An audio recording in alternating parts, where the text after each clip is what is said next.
Semoga yang subscribe diberikan rezeki melimpah dari jalan tak terduga.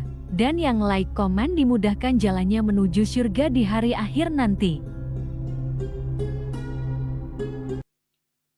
Nabi Sulaiman alaihi salam adalah manusia terkaya sepanjang sejarah kehidupan manusia di muka bumi.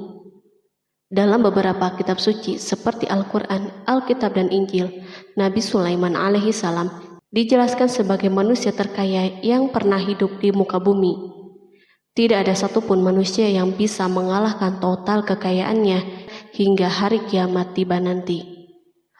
Para arkeolog telah menemukan situs peninggalan sejarah Islam yang mengungkap total kekayaan Nabi Sulaiman alaihi salam.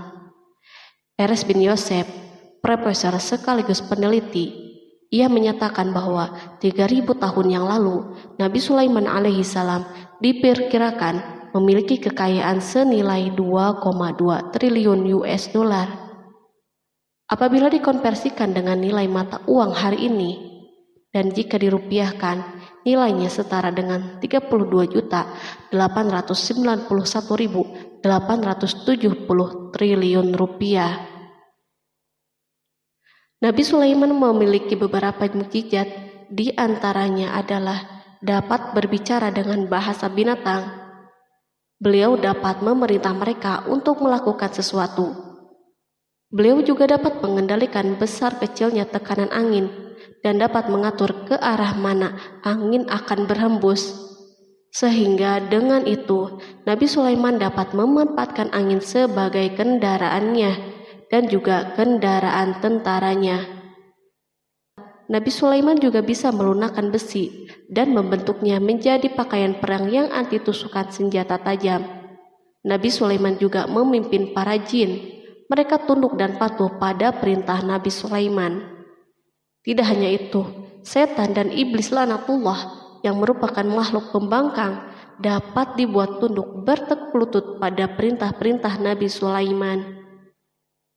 Nabi Sulaiman bisa melakukan teleportasi, yaitu berpindah dari suatu tempat ke tempat yang lain dalam waktu singkat.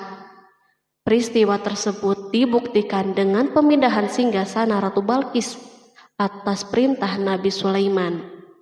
Nabi Sulaiman juga dikenal sebagai raja yang adil dan bijaksana. Nabi Sulaiman diberkahi kecerdasan yang luar biasa untuk menyatupadukan segenap kekuatan yang Allah berikan kepadanya. Ia mengelola dan membawa kerajaannya menjadi kekuatan raksasa yang tak terkalahkan di masanya dengan segenap kemampuan yang dimilikinya. Tentara Nabi Sulaiman adalah tentara terkuat di bumi tanpa ada yang menandinginya. Pertanyaan dasar yang muncul kali ini adalah dari mana sumber kekayaan dan kekuatan Nabi Sulaiman alaihi salam?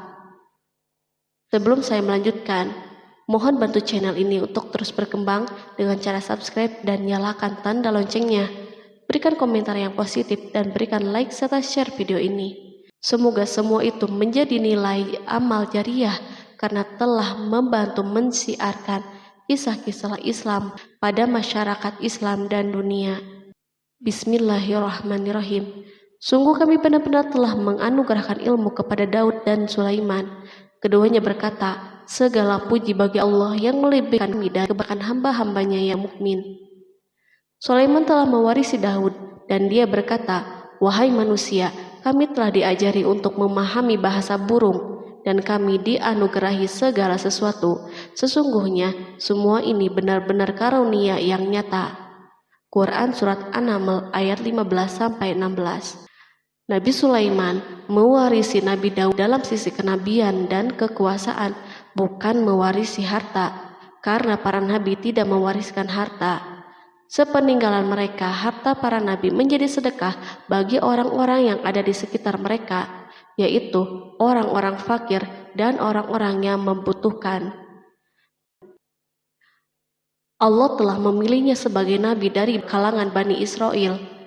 Begitu juga Allah telah memberinya kekuasaan kerajaan sehingga ia menjadi pemimpin Bani Israel. Barangkali sesuatu yang paling penting yang diwarisi oleh Nabi Sulaiman dari Nabi Daud adalah tradisi militer. Kemajuan militer yang dahsyat telah berpindah kepada Nabi Sulaiman. Nabi Daud sebenarnya adalah seorang penggembala kambing yang sangat miskin, tapi seiring dengan perjalanan waktu, ia menjadi komandan pasukan yang tiada tanding. Perubahan keadaan ini adalah sebagai bentuk ilham dari Allah Subhanahu wa Ta'ala dan sebagai dukungan darinya. Daud mengetahui bahwa kekuatan yang hakiki yang mengatur alam semesta adalah kekuatan Allah Subhanahu wa Ta'ala. Kehadiran Nabi Daud mengubah keadaan pasukan Bani Israel, di mana mereka sebelumnya lari jika berhadapan dengan musuh, maka kini keberadaan mereka mulai diperhitungkan. Di masa hidupnya, Daud mengalami peperangan yang sangat banyak, namun Al-Quran tidak menceritakan secara terperinci akan hal tersebut. Dan kami kuatkan kerajaannya. Quran Surat Shad ayat 20. Ayat tersebut berarti bahwa Daud belum pernah terkalahkan dalam peperangan yang diikutinya. Di samping dukungan yang Allah Subhanahu wa Ta'ala berikan kepada Daud, juga pasukannya dan rakyatnya, di mana mereka adalah orang-orang yang bertauhid dan menyerahkan diri kepada Allah Subhanahu wa Ta'ala. Allah Subhanahu wa Ta'ala mengungkapkan kepada Daud hal-hal yang menjadikan pasukannya memiliki keistimewaan yang dengannya mereka dapat mengalahkan pasukan-pasukan yang lain yang ada di bumi saat itu.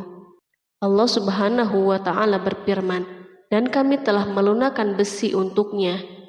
Quran Surat Saba ayat 10. Sebenarnya baju besi yang dibuat untuk orang-orang yang hendak berperang cukup mengganggu gerakan mereka. Kita bisa membayangkan ketika ada dua orang yang berperang, yang satunya dapat bergerak dengan bebas, sementara yang lain tidak leluasa bergerak. Namun dengan kekuasaan Allah, Nabi Daud dapat melunakkan besi dan dapat membuat darinya baju besi yang ringan. Ini adalah kemajuan penting yang Allah berikan kepada Daud dan tentaranya.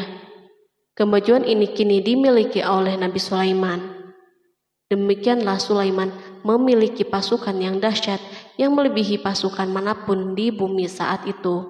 Bahkan Allah Subhanahu wa Ta'ala menambah karunia-Nya kepada Nabi Sulaiman. Dan Sulaiman telah mewarisi Daud dan dia berkata, "Hai manusia, kami telah diberi pengertian tentang suara burung dan kami diberi segala sesuatu. Sesungguhnya ini benar-benar suatu karunia yang nyata." Quran Surat An-Naml ayat 16. Pada suatu hari, Nabi Sulaiman menengadahkan tangannya dan berdoa kepada Allah Subhanahu wa Ta'ala. Antara hati Nabi dan Allah tidak ada penghalang, tidak ada jarak, tidak ada sekatan waktu, dan tak ada seorang pun dari para nabi yang berdoa kepada Allah kecuali doanya pasti terkabul. Kejernihan hati ketika mencapai puncak tertentu, maka ia akan menggapai apa saja yang diinginkan di jalan Allah Subhanahu wa Ta'ala. Dalam doanya Nabi Sulaiman berkata, "Ya Tuhanku, ampunilah aku dan anugerahkanlah kepadaku kerajaan yang tidak dimiliki oleh seorang pun sesudahku." Quran Surat Shad ayat 35.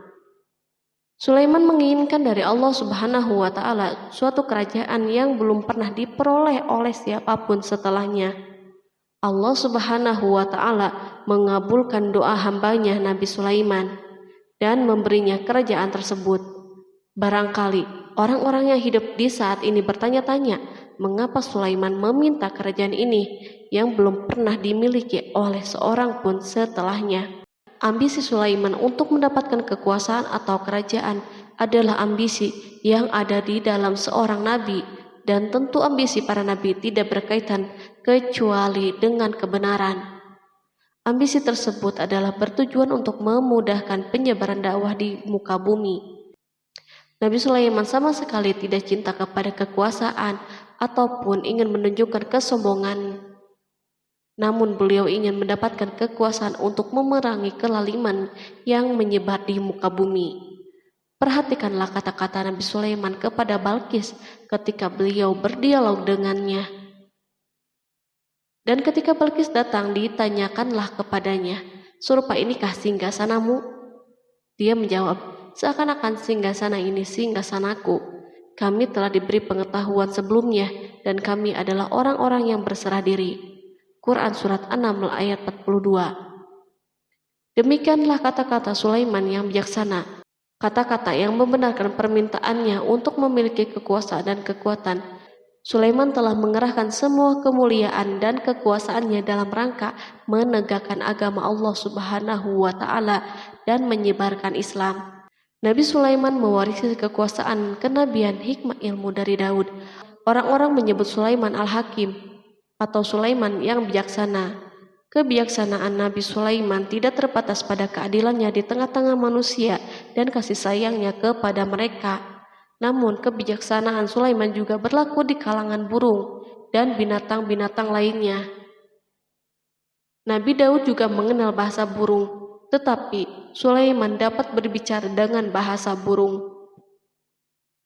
Bahkan ia dapat menjadikannya sebagai pembantunya. Ketika Nabi Daud bertasbih, maka gunung-gunung dan burung-burung serta binatang buas pun ikut bertasbih bersamanya. Bahkan angin pun berhenti untuk mendengar tasbih ini. Sedangkan Nabi Sulaiman, Allah Subhanahu wa Ta'ala memberinya karunia lebih dari itu, di mana binatang-binatang buas tunduk padanya, begitu juga angin dan burung. Allah Subhanahu wa Ta'ala berfirman, dan sesungguhnya kami telah memberi ilmu kepada Daud dan Sulaiman, dan keduanya mengucapkan, segala puji bagi Allah yang melebihkan kami dari kebanyakan hamba-hambanya yang beriman. Dan dia berkata, hai manusia, kami telah diberi pengertian tentang suara burung, dan kami diberi segala sesuatu. Sesungguhnya semua ini benar-benar karunia yang nyata. Quran Surat An-Naml ayat 15-16. Nabi Sulaiman mampu mendengar bisikan semut yang berbicara dengan sesama mereka. Bahkan ia mampu memerintahkan semut tersebut sehingga semut itu taat kepada perintahnya. Pasukan Nabi Sulaiman memiliki kekuatan yang sangat dahsyat di dunia. Belum pernah ada di dunia suatu pasukan yang memiliki kekuatan seperti ini. Kekuatan Nabi Sulaiman berasal dari beberapa kombinasi yang sangat mengagumkan, sehingga karenanya ia tidak dapat tertandingi. Kekuatan itu terdiri dari manusia, jin, dan burung. Kita mengetahui bahwa jin adalah makhluk Allah Subhanahu wa Ta'ala dan manusia tidak mampu untuk melihatnya atau menghadirkannya atau meminta pertolongannya. Sedangkan Sulaiman telah diberi Allah Subhanahu wa Ta'ala kemampuan untuk menundukkan jin. Bahkan ia mampu menjadikan mereka sebagai pekerja-pekerja kasar di kerajaannya saat itu, saat tidak ada peperangan. Ketika ada pasukan lain yang mencoba melawan pasukan ini, maka mustahil mereka akan merasakan kemenangan. Bahkan pasukan Sulaiman juga diperkuat oleh pasukan burung. Burung di pasukan Sulaiman memerankan tugas yang sangat penting, yaitu sebagai badan intelijen. Kita mengetahui bahwa peranan informasi saat peperangan sangatlah penting. Dari informasi tersebut, pasukan dapat mengetahui keadaan musuhnya. Demikianlah peranan burung pada pasukan Sulaiman. Ia terbang di tengah-tengah musuh, kemudian ia kembali kepada Sulaiman untuk menyampaikan berita tentang keadaan musuhnya. Di samping jin dan burung, Allah Subhanahu wa Ta'ala juga menundukkan angin untuk Sulaiman. Nabi Sulaiman dapat memerintahkan angin dan ia mampu menaiki angin bersama tentaranya. Pasukan Sulaiman juga terdiri dari pasukan udara pada saat di mana tak seorang pun memimpikan untuk terbang di udara. Barangkali mukjizat ini yang Allah Subhanahu wa Ta'ala berikan kepada Sulaiman menjadi sebab kejayaan militernya sehingga pasukannya tidak tertandingi. Allah Subhanahu wa Ta'ala berfirman, dan dihimpunkan kepada Sulaiman tentaranya dari jin, manusia, dan burung, lalu mereka diatur dengan tertib dalam barisan. Quran Surat An-Naml ayat 17. Kemudian kami tundukkan kepada angin yang berhembus dengan baik menurut kemana saja yang dikehendakinya. Dan kami tundukkan pula kepadanya setan-setan, semuanya ahli bangunan dan penyelam, dan setan yang lain yang terikat dalam belenggu. Inilah anugerah kami, maka berikanlah kepada orang lain atau tahanlah untuk dirimu sendiri dengan tiada pertanggungan jawab. dan sesungguhnya dia mempunyai kedudukan yang dekat pada sisi kami dan tempat kembali yang baik. Quran Surat Shad ayat 30-40. Di samping senjata udara yang Allah Subhanahu wa Ta'ala berikan kepada Sulaiman, Allah Subhanahu wa Ta'ala juga memberikan kemampuan yang tak seorang pun dari para nabi mendapatkannya, yaitu kemampuan untuk memerintah setan. Setan adalah salah satu bagian dari jin. Ia adalah kelompok yang celaka dari bangsa jin. Kelompok ini sebenarnya tidak mampu dikuasai oleh manusia. Bahkan jin soleh pun tidak dapat mengatur mereka. Adapun Sulaiman, Allah Subhanahu wa Ta'ala memberinya kekuasaan untuk menundukkan setan dan mempekerjakannya, bahkan mengikatnya dengan rantai serta menghukumnya jika menentang perintahnya. Setan membangun untuk Sulaiman istana dan patung-patung dan alat-alat perang. Bahkan setan-setan itu menyelam di dasar lautan untuk mengeluarkan permata dan yakut untuk Sulaiman. Jika ada di antara setan yang menentang perintahnya, maka Nabi Sulaiman mengikatnya dengan rantai. Ini semua menunjukkan kekayaan Sulaiman dan kekuasaannya, di mana ia mampu mengatur banyak makhluk di dunia. Tentu kemampuan itu atas izin Allah sebagai mukjizat darinya. Allah Subhanahu wa Ta'ala berfirman, dan sebagian dari jin ada yang bekerja di hadapannya di bawah kekuasaannya dengan izin Tuhannya, dan siapa yang menyimpang di antara mereka dari perintah kami, maka kami rasakan kepadanya azab neraka yang apinya menyala-nyala. Para jin itu membuat untuk Sulaiman apa yang dikehendakinya dari gedung-gedung yang tinggi, patung-patung, dan piring-piring yang besarnya seperti kolam dan periuk yang tetap berada di atas tungku. Quran Surat Saba ayat 12. Nabi Sulaiman yang bijaksana adalah penguasa yang tak tertandingi di muka bumi. Meskipun memperoleh nikmat yang khusus dan agung ini yang Allah Subhanahu wa Ta'ala berikan kepada Nabi Sulaiman, beliau tetap menunjukkan sebagai manusia yang paling banyak berzikir kepadanya dan manusia yang paling banyak bersyukur di zamannya. Allah Subhanahu wa Ta'ala berfirman tentang Sulaiman, Sulaiman sebaik-baik hamba, sesungguhnya dia amat taat kepada Tuhannya. Quran Surat Shad ayat 30. Nabi Sulaiman selalu mendirikan sholat, puasa, tasbih, dan mengungkapkan rasa cinta yang dalam. Hamba yang kembali adalah hamba yang menuju Allah Subhanahu wa Ta'ala. Waktu sholat bagi Sulaiman adalah waktu yang sangat penting, sehingga ketika datang waktu itu, maka beliau tidak bisa disibukkan dengan hal yang lain. Sulaiman mengetahui penyakit kuda dan ia mampu berbicara dengan bahasa kuda. Bahkan kuda itu pun mentaati perintah Nabi Sulaiman. Allah Subhanahu wa Ta'ala juga memberikan kenikmatan lain atas Sulaiman. Allah Subhanahu wa Ta'ala berfirman, dan kami alirkan cairan tembaga baginya. Quran Surat Saba ayat 12. Al-Kihtir adalah tembaga yang dicairkan. Sebagaimana Allah Subhanahu wa Ta'ala memberikan nikmat atas ayahnya Daud di mana ia mampu melunakkan besi, dan Allah Subhanahu wa Ta'ala mengajarinya bagaimana cara mencairkannya, maka Sulaiman pun memanfaatkan tembaga yang cair untuk peperangan dan di saat perdamaian. Pada saat peperangan, beliau mencampur tembaga dengan besi dan membuat darinya perunggu. Mereka menggunakan senjata-senjata perunggu dalam peperangan seperti pedang, baju besi, dan pisau. Senjata-senjata ini adalah senjata yang paling kuat di saat itu. Sedangkan di saat perdamaian, tembaga digunakan untuk membuat bangunan, patung, dan sebagainya. Meskipun Nabi Sulaiman mendapatkan nikmat yang besar dan karunia yang khusus, Allah Subhanahu wa Ta'ala mengujinya dengan suatu ujian yang akan selalu datang pada seorang hamba. Ketika hamba itu mendapatkan kedudukan yang besar, maka ujiannya pun menjadi besar. Allah Subhanahu wa Ta'ala menguji Sulaiman dengan penyakit. Allah Subhanahu wa Ta'ala berfirman, dan sesungguhnya kami telah menguji Sulaiman dan kami jadikan dia tergeletak di atas kursinya sebagai tubuh yang lemah karena sakit. Kemudian ia bertaubat. Ia berkata, Ya Tuhanku, ampunilah aku, anugerahkanlah kerajaan yang tidak dimiliki oleh seorang pun sesudahku. Sesungguhnya Engkaulah yang Maha Pemberi. Kemudian kami tundukkan kepadanya angin yang berhembus dengan baik menurut kemana saja yang ia kehendaki. Dan kami tundukkan pula kepadanya setan-setan, semuanya ahli bangunan dan penyelam. Quran Surat Shod ayat 34-37. Sulaiman diuji dengan penyakit yang sangat keras, di mana Toran saat itu tidak mampu mengatasinya. Sakitnya Sulaiman sangat keras, sehingga para dokter dari kalangan manusia dan jin tidak mampu menghilangkan penyakitnya.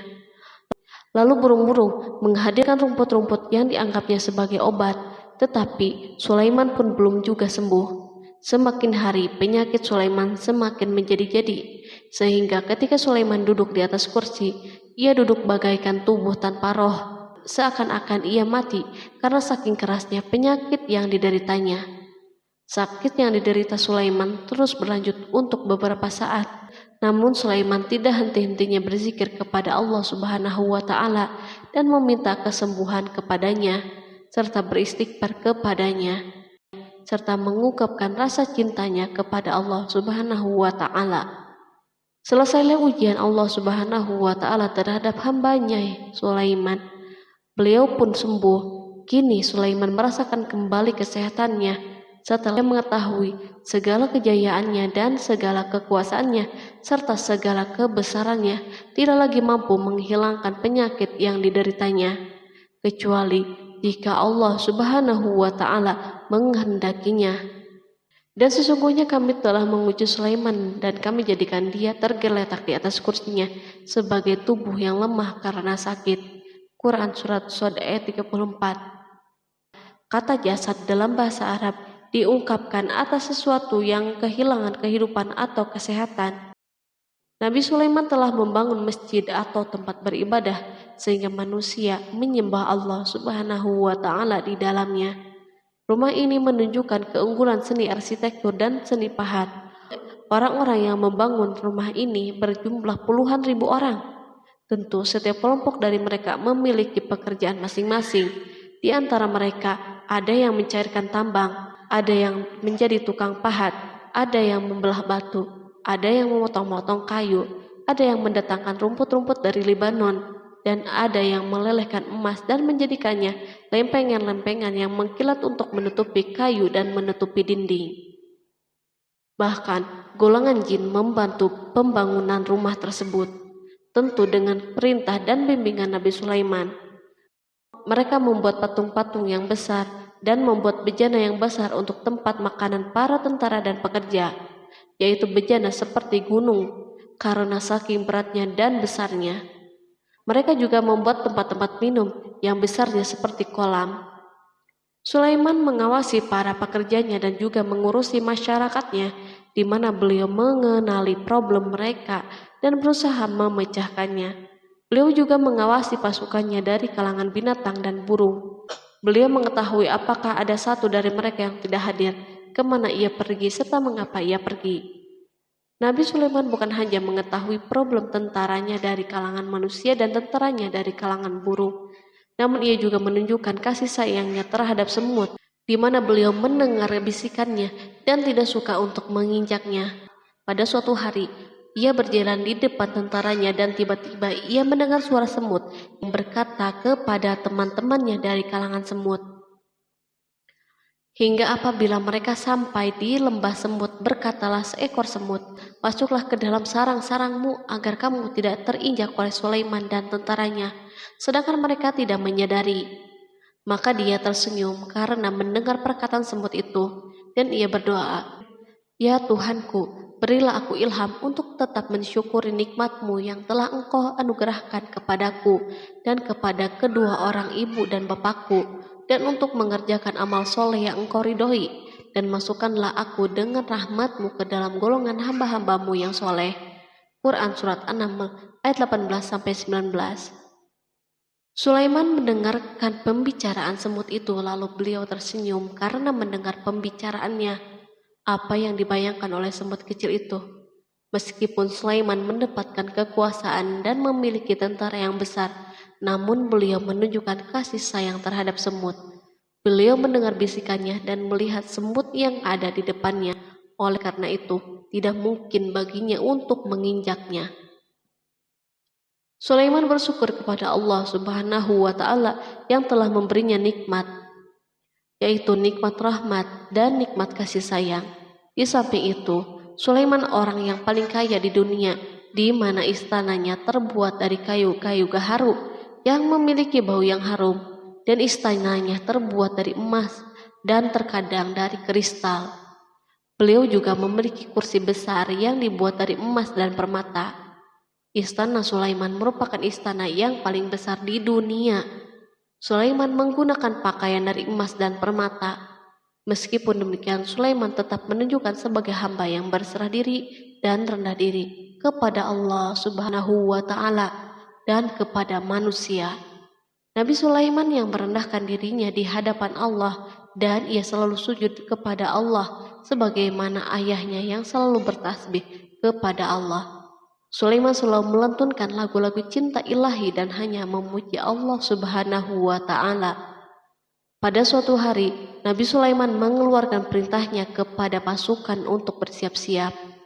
Sulaiman keluar memeriksa pasukannya satu demi satu. Pasukannya diteliti. Kelompok yang pertama adalah kelompok manusia. Sulaiman memerintahkan kesiapan mereka, lalu Sulaiman mengeluarkan perintah-perintahnya.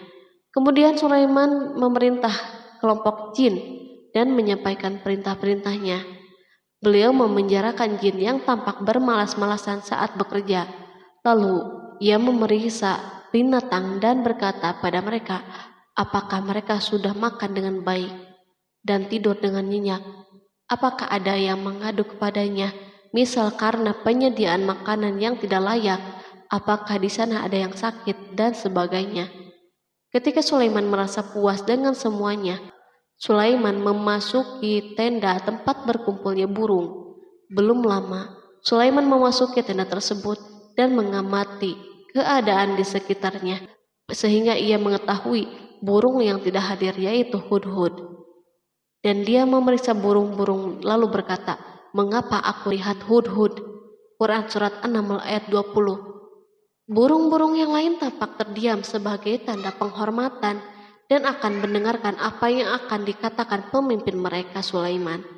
Beliau mengarahkan pandangannya kepada semua burung dan tidak menemukan hudhud di antara mereka. Tak seekor burung pun yang mengetahui keberadaannya. Sulaiman mulai menampakkan kemarahannya. Apakah dia termasuk yang tidak hadir? Quran Surat An-Naml ayat 20. Tiba-tiba seekor burung kecil memberanikan diri untuk berkata kepada Sulaiman, wahai Nabi yang mulia, seharusnya hudhud ada bersamaku kemarin untuk melaksanakan tugas penyelidikan. Ia adalah pemimpin misi itu, namun hudhud belum datang. Oleh karena itu, aku tidak pergi bersamanya. Burung itu tampak gemetar ketakutan. Sulaiman mengetahui bahwa hudhud tidak hadir dan tak seorang pun mengetahui kepergiannya. Hudhud pergi tanpa terlebih dahulu meminta izin kepada Sulaiman dan tidak memberitahu di mana keberadaannya. Dalam keadaan marah, Sulaiman berkata, sesungguhnya aku benar-benar akan mengazabnya dengan azab yang keras atau benar-benar menyembelihnya, kecuali ia benar-benar datang kepadaku dengan alasan yang jelas. Quran Surat An-Naml ayat 21. Kawanan burung mengetahui bahwa Sulaiman sedang marah dan telah menetapkan untuk menyembelihnya atau justru memaafkannya dengan syarat ia datang dengan membawa alasan yang dapat menyelamatkannya. Atau dengan kata lain, hudhud dapat memastikan bahwa ia melaksanakan tugas yang penting. Sulaiman menunjukkan kemarahan yang besar sehingga siapapun akan merasa takut ketika melihat Sulaiman marah. Meskipun beliau terkenal dengan kasih sayangnya, namun kemarahannya karena membela kebenaran. Kemudian beliau dapat melaksanakan ancamannya dengan cara yang mudah. Seekor burung tampak gemetar ketakutan melihat kemarahan Sulaiman. Lalu beliau mengeluarkan tangannya ke burung itu dan memegang-megang kepalanya, sehingga burung itu pun merasa tenang dan rasa takutnya hilang. Sulaiman pergi dari tenda burung itu dan menuju istananya. Sulaiman masih memikirkan keadaan hudhud. Seharusnya hudhud menjadi bagian penting dari badan intelijen. Apakah ia pergi untuk menyingkap sesuatu, atau apakah ia pergi hanya untuk bermain-main? Sulaiman telah memperhatikan dan mengetahui bahwa Hudhud adalah seekor burung yang cerdik dan juga fasih berbicara. Terkadang Sulaiman mendapati Hudhud sedang bermain-main dan menunda pekerjaannya. Sulaiman melihatnya dan Hudhud memahami bahwa ini tidak benar, sebab ia tidak boleh mencampur adukan antara waktu serius dan waktu bermain. Akhirnya, tidak lama setelah kepergiannya, Hudhud tiba di tenda burung. Burung-burung yang lain berkata kepadanya, "Pergilah engkau ke tempat tuan kita Sulaiman. Jika ia mengetahui bahwa engkau telah sampai, maka jiwamu benar-benar terancam." Hudhud terbang dan menemui Sulaiman. Pada waktu itu, Sulaiman sedang berdiri dan telah menetapkan untuk memulai pembicaraan dengan. Pada waktu itu, beliau sedang duduk sambil makan. Hudhud berdiri dan telah menetapkan untuk memulai pembicaraan dengan Sulaiman sebelum beliau bertanya kepadanya kemana ia pergi. Ini sebagai bukti bahwa ia melaksanakan tugas penting. Lalu ia berkata, "Aku telah mengetahui sesuatu yang kamu belum mengetahuinya, dan kubawa kepadamu dari negeri Saba suatu berita penting yang diyakini." Quran Surat An-Naml ayat 22. Aku adalah Hudhud yang miskin, tapi aku mengetahui apa yang tidak engkau ketahui. Dan aku telah datang kepadamu dari kerajaan Saba dengan membawa berita yang sangat penting. Sulaiman tampak terdiam dan menunggu Hudhud menyelesaikan pembicaraannya. Hudhud mengemukakan perkataan yang sering disampaikan Sulaiman kepada manusia dan burung. Sesungguhnya aku menjumpai seorang wanita yang memerintah mereka, dan dia dianugerahi segala sesuatu, serta mempunyai singgasana yang besar. Aku mendapati dia dan kaumnya menyembah matahari selain Allah, dan setan telah menjadikan mereka memandang indah perbuatan mereka, lalu menghalangi mereka dari jalan Allah, sehingga mereka tidak dapat petunjuk, agar mereka tidak menyembah Allah yang mengeluarkan apa yang terpendam di langit dan di bumi, dan yang mengetahui apa yang kamu sembunyikan dan apa yang kamu nyatakan.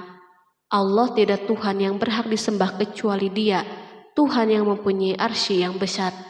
Quran Surat An-Naml ayat 23-26. Hudhud diam sejenak dan Sulaiman merasa bahwa Hudhud menunjukkan kefasihan lisannya dan berbicara dengan baik kepadanya. Hudhud mengemukakan perkataan yang sering disampaikan Sulaiman kepada manusia dan burung. Jelas sekali bahwa Hudhud mengulangi perkataan pemimpin kita Sulaiman sebagai usaha yang terakhir untuk memperoleh kasih sayang Sulaiman dan agar beliau puas dengan penjelasannya itu. Sulaiman berkata sambil menunjukkan senyum manis di wajahnya, "Akan kami lihat apakah kamu benar ataukah kamu termasuk orang-orang yang berdusta." Quran Surat An-Naml ayat 27. Hudhud ingin mengatakan, "Aku tidak bohong, wahai Nabi yang mulia." Namun, diamnya Sulaiman membuatnya takut, sehingga ia pun terdiam. Sulaiman terdiam karena berpikir, lalu memutuskan sesuatu. Setelah itu, beliau mengangkat kepalanya dan meminta secari kertas dan pena. Sulaiman segera menulis surat singkat dan menyerahkannya kepada Hudhud serta memerintahkannya, "Pergilah dengan membawa suratku ini, lalu jatuhkanlah kepada mereka. Kemudian berpalinglah dari mereka, lalu perhatikanlah apa yang mereka bicarakan." Quran Surat An-Naml ayat 28. Al-Quran langsung menyebut keadaan kerajaan Balqis yang saat itu sedang membaca surat tersebut di depan para pembesar kerajaannya dan para menterinya. Berkata ia Balqis, "Hai pembesar-pembesar, sesungguhnya telah dijatuhkan kepadaku sebuah surat yang mulia. Sesungguhnya surat itu dari Sulaiman, dan sesungguhnya isinya dengan menyebut nama Allah yang Maha Pengasih lagi Maha Penyayang, bahwa janganlah kalian berlaku sombong terhadapku, dan datanglah kepadaku sebagai orang-orang yang berserah diri." Quran Surat An-Naml ayat 29-31. Dalam surat Sulaiman itu disebutkan, hendaklah mereka menyerahkan diri dan tunduk kepada perintahnya. Sulaiman memerintahkan agar mereka meninggalkan penyembahan terhadap matahari. Sulaiman tidak mempersoalkan akidah mereka dan tidak memuaskan mereka dengan apapun. Sulaiman hanya memerintahkan bahwa ia berada di atas kebenaran. Bukankah ia didukung kekuatan yang berlandaskan keyakinan yang dimilikinya? Sulaiman hanya memerintahkan mereka agar tunduk dan patuh kepadanya. Ratu Saba menyampaikan surat tersebut di tengah-tengah kaumnya. Berkata dia, Balkis, "Hai putra para pembesar, berilah aku pertimbangan dalam urusanku ini. Aku tidak pernah memutuskan sesuatu persoalan sebelum kamu berada di majelisku." Quran Surat An-Naml ayat 32. Sementara itu, reaksi para pembesar istana adalah menentang surat tersebut. Isi surat itu membangkitkan kecongkakan kaum Saba, di mana mereka merasa lebih kuat. Mereka mengetahui bahwa di sana ada orang yang mencoba menantang mereka dan mengisyaratkan peperangan kepada mereka. Lalu ia meminta kepada mereka untuk memenuhi syarat-syaratnya sebelum terjadinya peperangan dan kekalahan. Mereka menjawab, "Kita adalah orang-orang yang memiliki kekuatan dan juga memiliki keberanian yang sangat dalam peperangan, dan keputusan berada di tanganmu. Maka pertimbangkanlah apa yang akan kamu perintahkan." Quran Surat An-Naml ayat 33. Para pembesar kaumnya ingin berkata, "Kita siap untuk melaksanakan peperangan." Tampaknya ratu memiliki kebijakan yang lebih baik daripada pembesar kaumnya.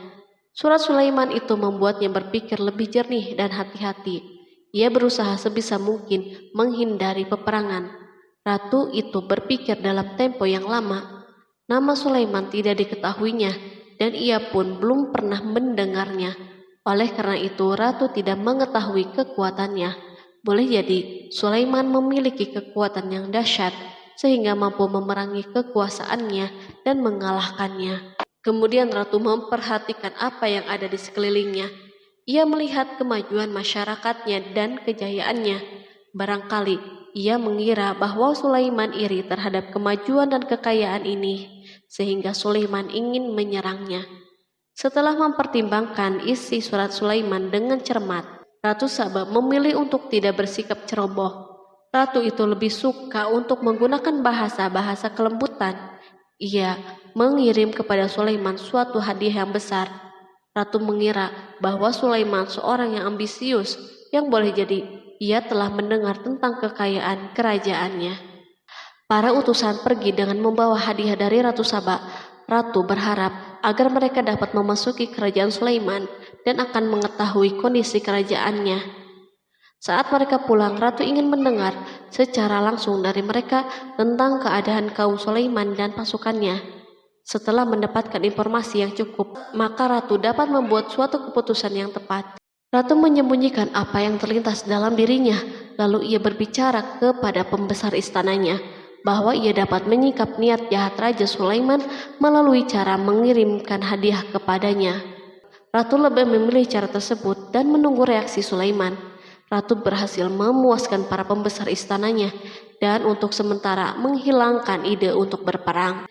Karena para raja jika menyerang suatu desa, maka pemimpin desa tersebut adalah orang yang paling banyak mendapatkan kehinaan dan cercaan. Akhirnya para pembesar kaumnya merasa puas dengan pikirannya itu.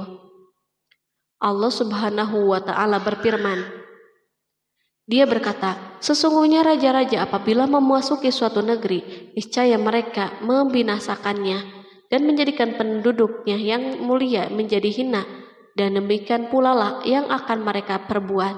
Dan sesungguhnya aku akan mengirim utusan kepada mereka dengan membawa hadiah, dan aku akan menunggu apa yang akan dibawa kembali oleh utusan-utusan itu." Quran Surat An-Naml ayat 34-35. Kemudian sampailah hadiah Ratu Balkis kepada Nabi Sulaiman. Para badan intelijennya memberitahunya bahwa para utusan Balkis datang dengan membawa hadiah. Sulaiman langsung mengetahui bahwa ratu itu sengaja mengirim orang-orangnya untuk mengetahui atau mendapatkan informasi tentang kekuatannya. Lalu setelah itu, ia mengambil keputusan atau sikapnya kepada Sulaiman. Sulaiman segera memanggil semua pasukannya untuk berkumpul. Utusan Balkis segera memasuki istana Sulaiman yang dipenuhi dengan pasukan besar yang bersenjata. Tiba-tiba, utusan Balkis tampak tercengang ketika melihat kekayaan mereka dan harta mereka yang tidak ada apa-apanya dibandingkan dengan kerajaan Sulaiman. Hadiah mereka tampak tidak berarti. Emas yang mereka bawa tampak tidak berarti saat mereka memasuki istana Sulaiman yang terbuat dari kayu-kayu pohon gaharu yang mengeluarkan bau yang harum serta dihiasi dengan emas. Para utusan Balkis berdiri bersama Sulaiman dan menyaksikan bagaimana Sulaiman mengendalikan pasukannya. Kemudian mereka mulai berpikir tentang kekuatan dan kualitas pasukan Sulaiman. Betapa kagetnya mereka ketika melihat di tengah-tengah pasukan itu terdapat singa, burung, dan tentara dari kalangan manusia yang mampu terbang. Mereka pun sadar bahwa mereka dihadapkan pada pasukan yang tiada taranya. Selesailah demonstrasi pasukan Sulaiman. Kemudian para utusan itu dipersilahkan maju ke tempat hidangan makanan. Para utusan itu sangat terkejut ketika melihat berbagai macam makanan dari penjuru bumi ada di depannya. Dan di antara makanan itu pun terdapat makanan yang biasa ditemukan di negeri mereka. Tetapi mereka melihat bahwa makanan itu memiliki rasa yang istimewa. Selain itu, piring-piring yang ada di depan mereka dan dijadikan tempat makanan terbuat dari emas dan mereka dilayani oleh laki-laki yang berhias dengan emas. Ratu mereka pun tidak mengenakan hiasan itu. Di meja makan terdapat burung, ikan laut, dan berbagai macam daging yang mereka tidak mampu lagi membedakannya. Sulaiman tidak makan bersama mereka, tetapi beliau makan dengan menggunakan piring yang terbuat dari kayu. Beliau memakan roti yang kering yang dicampur dengan minyak. Inilah makanan yang dipilihnya. Sulaiman makan bersama mereka dalam keadaan diam. Mereka merasa bahwa kehadiran Sulaiman menciptakan suatu kewibawaan yang luar biasa. Selesailah jamuan makanan itu. Lalu dengan sangat malu mereka menyerahkan hadiah Ratu Balkis kepada Sulaiman. Hadiah itu berupa emas, yang bagi mereka hadiah itu sangat bernilai. Tetapi di sini hadiah ini tampak kecil di hadapan kekayaan yang sangat mengagumkan. Sulaiman memperhatikan hadiah ratu itu dan berkata, maka tatkala utusan itu sampai kepada Sulaiman, Sulaiman berkata, apakah patut kamu menolong aku dengan harta? Maka apa yang diberikan Allah kepadaku lebih baik daripada apa yang diberikannya kepadamu. Tetapi kamu merasa bangga dengan hadiahmu. Quran Surat An-Naml ayat 36. Raja Sulaiman menyingkap dengan kata-katanya yang singkat itu penolakannya terhadap hadiah mereka. Ia memberitahu utusan itu bahwa ia tidak menerima hadiah tersebut. Ia tidak merasa puas dengan hadiah itu. Yang membuatnya puas hanya, janganlah kalian berlaku sombong terhadapku dan datanglah kepadaku sebagai orang-orang yang berserah diri. Lalu Sulaiman kembali berkata dengan pelan, kembalilah kepada mereka. Sesungguhnya kami akan mendatangi mereka dengan bala tentara yang mereka tidak kuasa melawannya. Dan pasti kami akan mengusir mereka dari negeri itu Saba dengan terhina dan mereka menjadi tawanan-tawanan yang hina. Quran Surat An-Naml ayat 37. Sulaiman meninggalkan para utusan ratu itu setelah terlebih dahulu mengancam mereka. Para utusan itu mengharap agar Sulaiman mau menunggu kunjungan dari Ratu Balkis yang akan membawa misi perdamaian. Akhirnya sampailah para utusan Balkis ke negeri Saba. Mereka segera menuju istana ratu. Mereka memberitahu bahwa negeri mereka ada di ujung tanduk.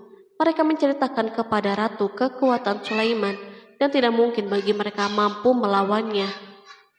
Mereka meyakinkan Balkis bahwa ia harus mengunjunginya dan melihat sendiri. Kemudian ratu menyiapkan dirinya untuk pergi menuju kerajaan Sulaiman. Sulaiman duduk di kursi kerajaan di tengah-tengah para pembesarnya dan para menterinya, serta para komandan pasukan. Sulaiman mengetahui bahwa Balkis menuju tempatnya. Balkis dikelilingi rasa takut. Sulaiman berpikir sejenak tentang bagaimana matahari disembah. Ia memikirkan bagaimana informasi yang diterima badan intelijennya tentang kemajuan kerajaan Balkis dalam bidang kesenian dan ilmu pengetahuan. Sulaiman bertanya kepada dirinya sendiri, apakah kemajuan menjadi penghalang untuk mengetahui kebenaran? Apakah ratu itu gembira dengan kekuatan yang dicapainya? Dan ia membayangkan bahwa kekuatan adalah segalanya. Dengan kemajuan yang dimilikinya, Sulaiman ingin membuat kejutan agar ratu mengetahui bahwa Islam yang diyakini oleh Sulaiman adalah satu-satunya yang mampu mendatangkan kemajuan dan kekuatan yang hakiki. sehingga ia dapat membandingkan antara keyakinannya dalam menyembah matahari beserta kemajuan yang dicapainya dan keyakinan Sulaiman juga beserta kemajuan yang diraihnya. Para intelijen Sulaiman telah memberitahunya bahwa hal yang sangat disegani dan dikagumi oleh kaum Balkis adalah singgasana Ratu Balkis. Singgasana itu terbuat dari emas dan batu mulia. Singgasana tersebut dijaga oleh para penjaga yang sangat disiplin, di mana mereka tidak pernah lalai sedikit pun. Oleh karena itu, sangat tepat bila Sulaiman menghadirkan singgasananya di sini, di kerajaannya, sehingga ketika ratu tiba, maka ia dapat duduk di atasnya. Sulaiman ingin membuat kejutan kepadanya dan menunjukkan bahwa kemampuannya tersebut yang berlandaskan pada keislamannya. Sulaiman melakukan yang demikian itu dengan harapan agar si ratu tunduk kepadanya. Ide ini terlintas dalam diri Sulaiman, lalu ia mengangkat kepalanya dan menoleh kepada anak buahnya. Berkatalah Sulaiman, "Hai para pembesar, siapakah di antara kamu sekalian yang sanggup membawa singgasananya kepadaku sebelum mereka datang kepadaku sebagai orang-orang yang berserah diri?" Quran Surat An-Naml ayat 38. Perhatikanlah ungkapan pikiran Nabi Sulaiman tersebut. Semua pemikirannya berkisar tentang keislaman para penyembah matahari, tentang bagaimana beliau dapat memberikan petunjuk kepada mereka di jalan Allah. Yang pertama menjawab pertanyaan Sulaiman itu adalah Ifrit dari kalangan jin, yang Allah Subhanahu wa Ta'ala telah menundukkan mereka kepada Sulaiman. Berkatalah Ifrit yang cerdik dari golongan jin, "Aku akan datang kepadamu dengan membawa singgasana itu sebelum kamu berdiri dari tempat dudukmu.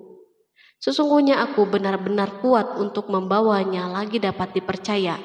Quran Surat An-Naml ayat 39. Sulaiman berdiri dari tempat duduknya setelah 1 atau 2 jam. Namun jin itu berjanji kepadanya untuk menghadirkan singgasana Balkis sebelum itu. Istana Sulaiman berada di Palestina, sedangkan istana Balkis terletak di Yaman.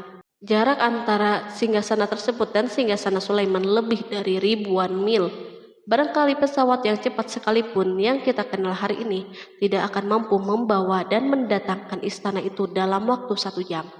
Tetapi masalahnya di sini berhubung dengan kekuatan jin yang misterius. Sulaiman tidak mengomentari sedikit pun terhadap apa yang dikatakan oleh Ifrit dari kalangan jin. Tampak ia menunggu tanggapan lain yang mampu menghadirkan singgasana Balkis yang lebih cepat dari itu. Sulaiman menoleh kepada seorang yang di sana yang duduk di atas naungan. Berkatalah seseorang yang mempunyai ilmu dari Alkitab, "Aku akan membawa singgasana itu kepadamu sebelum matamu berkedip." Maka tatkala Sulaiman melihat singgasana itu terletak di hadapannya, ia pun berkata, "Ini termasuk karunia Tuhanku untuk menguji aku, apakah aku bersyukur atau mengingkari akan nikmatnya. Dan barang siapa yang bersyukur, maka sesungguhnya dia bersyukur untuk kebaikan dirinya sendiri. Dan barang siapa yang ingkar, maka sesungguhnya Tuhanku maha kaya lagi maha mulia." Quran Surat An-Naml ayat 40. Belum lama, seorang yang mempunyai ilmu dari Alkitab menyatakan kalimatnya, sehingga singgasana itu berada di depan Sulaiman. Ia mampu menghadirkan singgasana itu lebih cepat dari kedipan mata, ketika mata itu tertutup dan terbuka. Al-Quranul Karim tidak menyikap kepribadian seorang yang menghadirkan singgasana itu. Al-Quran hanya menggarisbawahi bahwa orang itu mempunyai ilmu dari Alkitab. Al-Quran tidak menjelaskan kepada kita apakah ia seorang malaikat ataukah manusia ataukah jin. Perhatikanlah tindakan Sulaiman setelah adanya mukjizat ini. Beliau tidak merasa kagum terhadap kemampuannya yang luar biasa. Beliau tidak tercengang dengan kekuatannya. Beliau mengembalikan keutamaan tersebut kepada penguasa para penguasa, Allah Subhanahu wa Ta'ala, dan bersyukur kepadanya yang telah mengujinya dengan kekuasaan ini, agar ia dapat membuktikan apakah ia bersyukur atau mengingkari. Setelah Sulaiman bersyukur kepada penciptanya, ia mulai memperhatikan singgasana ratu. Merupakan simbol pembangunan dan kemajuan, tetapi tampaknya ia hanya sesuatu yang biasa saja dibandingkan dengan kekuasaan dan kebesaran ciptaan yang dibuat oleh manusia dan jin di kalangan istana Sulaiman.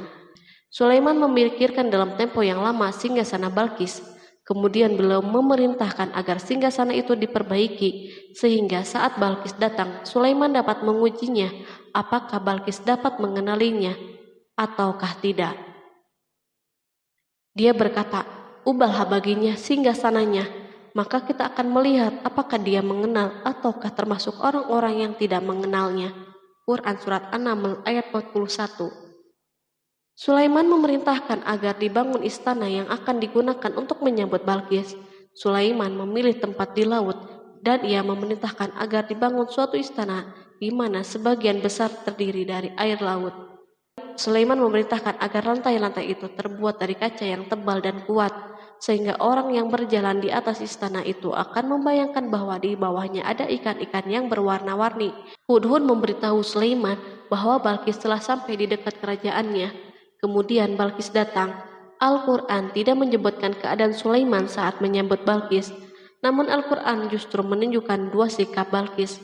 Pertama, bagaimana sikap Balkis ketika pertama kali melihat singgasananya yang datang mendahuluinya, padahal ia telah meninggalkan pengawalnya untuk tetap setia menjaga singgasana itu. Kedua, keadaan di depan istana yang penuh dengan permata yang berenang di bawahnya ikan-ikan. Dan ketika Balkis datang, ditanyakanlah kepadanya, "Serupa inikah singgasanamu?" Dia menjawab, "Seakan-akan singgasana ini singgasanaku. Kami telah diberi pengetahuan sebelumnya dan kami adalah orang-orang yang berserah diri." Quran Surat An-Naml ayat 42. Ayat tersebut menggambarkan kondisi dialog antara Sulaiman dan Balkis. Balkis melihat singgasananya dan ia tercengang saat mengetahui bahwa itu adalah singgasananya. Namun ia kemudian mulai ragu karena melihat tidak sepenuhnya itu singgasananya. Jika itu benar-benar singgasananya, lalu bagaimana ia datang mendahuluinya? Dan bila bukan singgasananya, maka bagaimana Sulaiman dapat meniru sepersis dan seteliti ini? Sulaiman berkata saat melihat Balkis mengamati singgasananya, "Apakah ini singgasanamu?" Setelah mengalami kebingungan sesaat, Balkis menjawab, "Sepertinya benar." Sulaiman berkata, "Kami telah diberi ilmu sebelumnya dan kami sebagai orang-orang yang muslim." Melalui pernyataan itu, Sulaiman ingin mengisyaratkan kepada Balkis agar ia membandingkan antara keyakinannya beserta ilmu yang dicapainya dan keyakinan Sulaiman yang muslim beserta pengetahuan yang diraihnya. Penyembahan terhadap matahari dan pencapaian ilmu yang dicapai oleh Balkis tampak tidak ada apa-apanya dibandingkan dengan ilmu Sulaiman dan keislamannya. Sulaiman telah mendahulinya dalam bidang ilmu karena keislamannya. Karena itu sangat mudah baginya untuk mengungguli Balkis dalam ilmu-ilmu yang lain. Demikianlah yang diisyaratkan pernyataan Sulaiman kepada Balkis. Ratu Saba itu mengetahui bahwa ini adalah singgasananya, di mana singgasana itu datang lebih dahulu daripada dirinya. Beberapa bagian darinya telah diubah saat Balkis masih berjalan menuju tempat Sulaiman. Ia berpikir kemampuan apa yang dimiliki oleh Nabi Sulaiman. Balkis tercengang melihat apa yang disaksikannya yang merupakan buah dari keimanan Sulaiman dan hubungannya dengan Allah Subhanahu wa Ta'ala. Sebagaimana Balkis tercengang ketika melihat kemajuan dalam bidang pembangunan seni dan ilmu, maka ia lebih kagum lagi saat melihat hubungan yang kuat antara keislaman Sulaiman dan ilmu serta kemajuannya. Dan apa yang disembahnya selama ini selain Allah mencegahnya untuk melahirkan keislamannya, karena sesungguhnya dia terdahulu termasuk orang-orang yang kafir. Bergoncanglah dalam benak Balkis ribuan hal. Ia melihat keyakinan kaumnya runtuh di hadapan Sulaiman.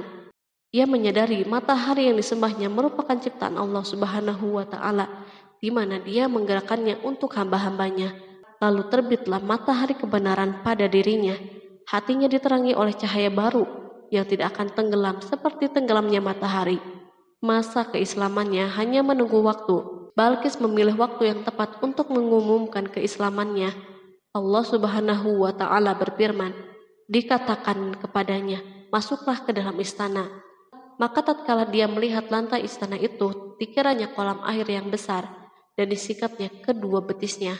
Berkatalah Sulaiman, Sesungguhnya ia adalah istana yang licin yang terbuat dari kaca. Berkatalah Balqis, "Ya Tuhanku, sesungguhnya aku telah berbuat zalim terhadap diriku, dan aku berserah diri bersama Sulaiman kepada Allah, Tuhan semesta alam." Quran Surat 6 ayat 44. Dikatakan kepada Balqis, masuklah ke dalam istana. Ketika ia masuk, maka ia tidak menyaksikan adanya kaca, tetapi ia melihat air, sehingga ia mengira akan bersinggungan dengan air laut. Lalu ia menyingkap sedikit bajunya agar bajunya tidak basah.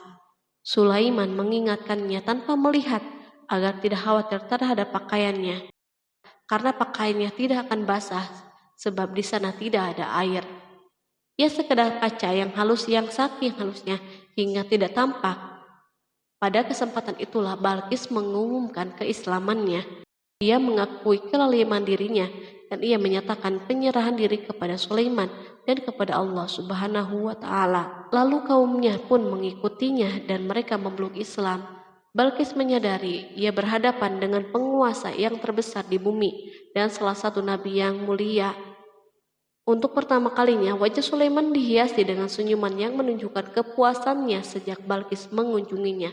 Demikianlah Sulaiman mewujudkan kejayaannya yang hakiki dan menyebarkan cahaya Islam di muka bumi. Al-Quran tidak menyebutkan kisah Balqis setelah keislamannya.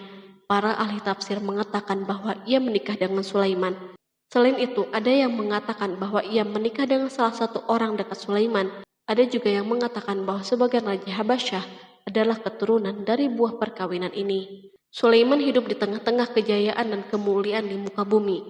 Kemudian Allah Subhanahu wa Ta'ala menetapkan kematian baginya. Sebagaimana kehidupan Sulaiman yang berada di puncak kemuliaan dan kejayaan yang penuh dengan keajaiban yang luar biasa, maka kematiannya pun merupakan tanda-tanda kebesaran Allah Subhanahu wa Ta'ala yang penuh dengan keajaiban. Demikianlah bahwa kematiannya sesuai dengan kehidupannya, sesuai dengan kejayaannya. Allah Subhanahu wa Ta'ala berfirman tentang kematian Sulaiman. Maka tatkala kami telah menetapkan kematian Sulaiman, tidak ada yang menunjukkan kepada mereka kematiannya itu kecuali rayap yang memakan tongkatnya. Maka tatkala ia telah tersungkur, tahulah jin bahwa kalau sekiranya mereka mengetahui yang gaib, tentulah mereka tidak akan tetap dalam siksa yang menghinakan. Quran Surat Saba ayat 14. Kemampuan Nabi Sulaiman untuk menundukkan jin dan mempekerjakan mereka serta hubungan mereka dengannya, semua ini menimbulkan fitnah di tengah-tengah manusia dalam hal tertentu. Dan kematian Sulaiman merupakan batasan atau jawaban terhadap fitnah ini. Kami tidak mengetahui siapa yang mengklaim bahwa jin mengetahui hal yang gaib. Kami tidak mengetahui siapa yang bertanggung jawab terhadap tersebarnya isu yang keliru ini. Yang kita ketahui adalah bahwa hal tersebut tersebar dan mempengaruhi sebagian manusia dan jin. Barangkali manusia berkata kepada diri mereka, selama jin melakukan perbuatan yang luar biasa ini, maka apa gerangan yang menjadikan mereka tidak mengetahui hal-hal yang gaib itu? Manusia lupa bahwa kunci kegaiban berada di tangan Allah Subhanahu wa Ta'ala. Masalah ilmu gaib tidak akan mampu dikuasai oleh jin, manusia, ataupun para nabi dan semua makhluk. Hanya Dia yang mengetahuinya. Allah Subhanahu wa Ta'ala merencanakan bahwa kematian Sulaiman pun bertujuan untuk menghancurkan pemikiran ini, yaitu pemikiran bahwa jin mengetahui hal yang gaib. Jin bekerja untuk Nabi Sulaiman selama beliau hidup, dan tatkala beliau meninggal, maka tugas mereka menjadi bebas. Nabi Sulaiman meninggal tanpa diketahui oleh jin, sehingga mereka tetap bekerja untuknya. Mereka tetap kepada Sulaiman. Seandainya mereka mengetahui hal yang gaib, niscaya mereka tidak akan meneruskan pekerjaan mereka. Pada suatu hari Sulaiman memasuki mihrabnya untuk itikaf, ibadah dan sholat. Tak seorang pun berani mengganggu khalwat di mihrabnya. Mihrab Sulaiman terletak di puncak gunung dan dindingnya terbuat dari permata. Pada suatu hari, Sulaiman duduk bersandar pada tongkatnya dan ia tampak tenggelam dalam tafakur. Beliau berzikir kepada Allah hingga rasa kantuk menguasainya. Lalu setelah itu malaikat maut menemuinya di mihrabnya. Sulaiman pun meninggal. Beliau bersandar kepada tongkatnya. Jin melihatnya dan mengira bahwa beliau sedang sholat. sehingga mereka pun tetap melanjutkan pekerjaannya. Berlalulah hari yang panjang, kemudian datanglah rayap, yaitu semut kecil yang memakan kayu. Hewan itu pun mulai memakan tongkat Sulaiman. Rayap-rayap itu tampak lapar. Sebagian dari tongkat Sulaiman dimakan beberapa hari oleh rayap itu. Ketika yang dimakannya semakin bertambah, maka tongkat itu pun menjadi rusak dan jatuh dari tangan Sulaiman. Tubuh mulia itu kehilangan keseimbangan dan terhempas di bumi. Tatkala tubuh suci itu tersungkur, maka manusia segera menuju ke sana. Mereka menyadari dan mengetahui bahwa Nabi Sulaiman telah meninggal dalam waktu yang sangat lama. Jin menyadari bahwa mereka tidak mengetahui hal-hal yang gaib, dan manusia pun mengetahui hakikat ini. Seandainya jin mengetahui hal yang gaib, niscaya tidak akan meneruskan siksa yang hina. Mereka tidak akan bekerja. Demikianlah Nabi Sulaiman meninggal dalam keadaan duduk dan sholat di mihrabnya. Lalu berita itu tersebar bagaikan api di bumi. Manusia, burung dan binatang buas mengantarkan jenazah Nabi Sulaiman. Sekawanan burung tampak sedih dan menangis. Semua makhluk bersedih. Akhirnya, tak seorang pun mengetahui bahasa burung di bumi. Meninggallah seorang yang memahami pembicaraan burung. Burung-burung itu berkata, "Betapa beratnya kehidupan di tengah-tengah orang yang tidak mengetahui pembicaraan kita." Terdapat sejumlah versi perihal riwayat tentang kisah wafat Nabi Sulaiman alaihi salam. Salah satunya hadis yang diriwayatkan oleh Al-Hafiz Ibnu Asakir dalam tafsir Ibnu Katsir. Hadis ini disebut mendekati kebenaran kisah wafatnya Nabi Sulaiman.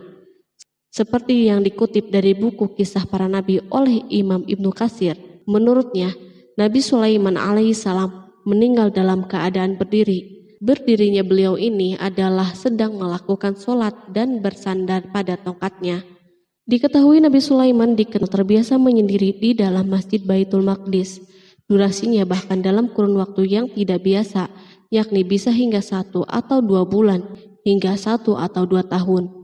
Untuk sajian makanan dan minumannya selalu dibawakan oleh para setan yang masih tergabung dalam salah satu jenis jin. Hingga suatu ketika mereka membawakan makanan dan minuman seperti biasa, namun tidak mengetahui bahwa Nabi Sulaiman telah wafat. Pada hari wafatnya, Nabi Sulaiman mendatangi sebuah pohon yang tumbuh di Baitul Maqdis. Atas izin Allah, Nabi Sulaiman pun berbincang dengan pohon tersebut dan menanyakan nama serta fungsi dari dirinya. Pohon ini bernama Kharubah. Nabi Sulaiman pun bertanya padanya, "Apakah kegunaanmu?" Pohon Kharubah ini pun menjawab, "Aku tumbuh untuk meruntuhkan masjid ini." Lalu Nabi Sulaiman pun berkata, "Allah tidak mungkin meruntuhkan masjid ini selama aku masih hidup. Itu artinya kamu tumbuh untuk mengabarkan kematianku." Lalu Nabi Sulaiman pun mencabut pohon tersebut dan menanamnya di dinding miliknya. Setelah itu, Nabi Sulaiman masuk ke dalam mihrab dan melakukan sholat dengan bersandar pada tongkatnya. Sejumlah sumber juga mengatakan tongkat tersebut berasal dari pohon Kharubah yang sempat dicabutnya sebelumnya. Kemudian Nabi Sulaiman pun menemui ajalnya hingga tidak diketahui oleh setan yang bekerja untuknya sekalipun. Kisah ini diceritakan dalam firman Allah melalui surat Saba ayat 14. Kalangan jin dan setan pun mulai mengetahui kabar kematian Nabi Sulaiman setelah rayap memakan tongkat sebagai penopangnya hingga rapuh. Nabi Sulaiman meninggal berdiri dan bersandar pada tongkatnya. Matanya dalam keadaan terbuka dan fisiknya tidak berubah bentuk. Bahkan tidak ada bau yang muncul dari jenazah tersebut. Ternyata peristiwa wafat ini merupakan jawaban dari doa Nabi Sulaiman alaihissalam sendiri. Ia pernah memohon pada Allah Subhanahu wa Ta'ala agar kematiannya dapat dijadikan pembelajaran bagi umat manusia, bahwa para jin sekalipun tidak mengetahui hal yang gaib. Bahkan mereka pun tidak mengetahui kapan mereka akan menemui ajal dan mendapatkan rezeki. Untuk itu, kisah Nabi Sulaiman yang meninggal dalam keadaan berdiri ini diharapkan menjadi pesan agar manusia tidak menjadikan setan, iblis, atau bangsa jin sebagai tempat menyembah atau teman mereka. Wallahu a'lam bishawab.